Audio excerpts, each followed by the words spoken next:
হাত না তুলেও দোয়া করা যায়, হাত তুলেও করা যায়, কিন্তু বিষ্ণু বলেন হাত তুলে চাও, কারণ ইন্নাল্লাহা হাইয়ুন কারীম, আল্লাহ বড় লাজুক এবং লজ্জাশীল। বান্দা যখন হাত তুলে ভিক্ষুকের মতো কিছু চায়, ওই হাত খালি হাতে ফিরিয়ে দিতে আল্লাহ লজ্জা লাগে। হাত তুলে চাইবেন।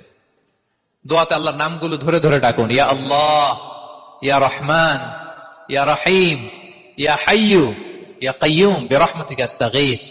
আল্লাহ নাম ধরে ধরে চান, ওই দোয়া আল্লাহ কবুল করবেন। বিশ্বনবীর উপর দুরূদ পড়েন, যে বিশ্বনবীর উপর দুরূদ পড়ে না, ওই দোয়া আল্লাহর কাছে কবুল হয় না, এটা আকাশে পেন্ডিং থাকে।